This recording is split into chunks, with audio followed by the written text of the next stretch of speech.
Hola a todos, bienvenidos una semana más a la Hora Tech. Como podéis ver, esta es una Hora Tech a distancia. Estamos grabando a través de la aplicación Zoom. Conmigo están Francisco Torreblanca y Paco Lorente, son profesores de SIC Valencia y también es en la Comunidad Valenciana donde ellos trabajan, donde está su agencia Sinaya Marketing. Fran, Paco, ¿cómo estáis? Pues muy bien, Eva, encantado de saludarte, de compartir este espacio contigo y súper felices.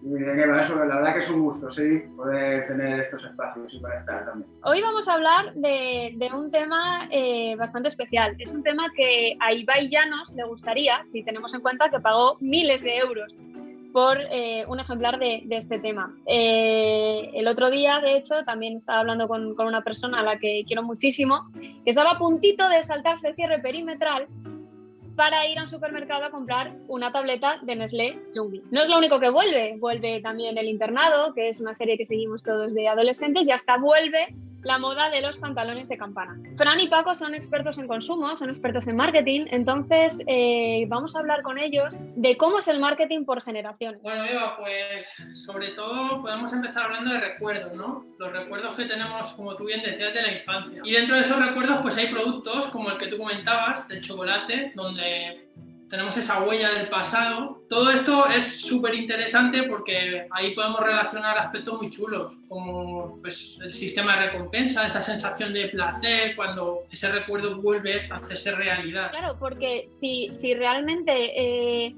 una persona de mi edad va a comprar ese chocolate, ese Nestlé Jungli, y al comerlo ya no le sabe igual, ¿puede fallar la campaña de marketing? Sí, puede fallar precisamente porque el efecto anclaje que genera esa nostalgia y esa expectativa que tú tienes es tan poderoso que el nivel de decepción te puede llegar, no te voy a decir a odiar el producto, porque en realidad lo amas, pero sí ese desengaño, ¿no? Hemos arrancado un poco hablando de eso, ¿no? De cómo los millennials somos una generación totalmente abocada a la nostalgia. Cualquier cosa nostálgica, sabemos que con nosotros, en marketing sabéis que con nosotros funciona.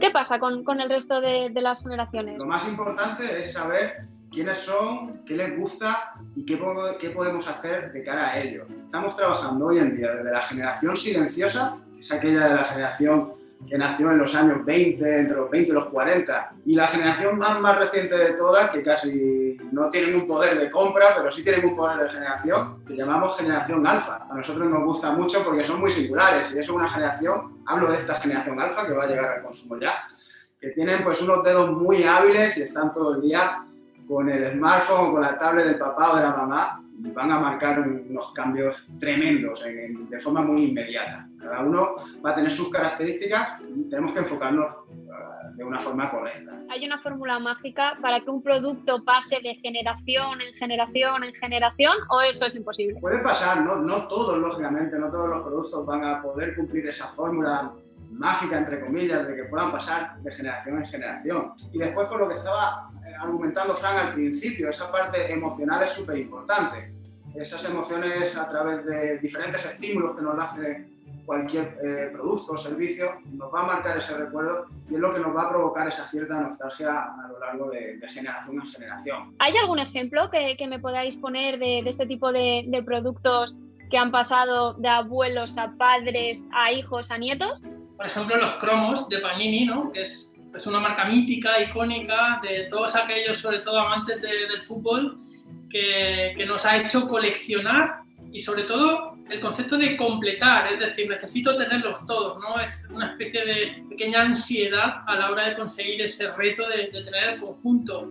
Preparando un poco esta entrevista, yo había encontrado que el caso de Nestlé Jungli no es el único de un producto que se va y vuelve. Y haciendo esa búsqueda encontré que una cadena tan conocida como McDonald's sucedió exactamente lo mismo. Tenía un producto en los 80 que los consumidores no respondieron muy bien ante ella, la retiraron y cuando volvieron a traerla al mercado una década después había colas. ¿Qué tipo de mecanismo es este? ¿Cómo respondemos los consumidores cuando nos quitan algo y entonces ahí ya lo queremos? Pues total, lo acabas de definir tú misma, Eva. Es que cuando nos quitan algo lo queremos, ya no que lo queramos, es que lo deseamos y lo queremos tener con nosotros.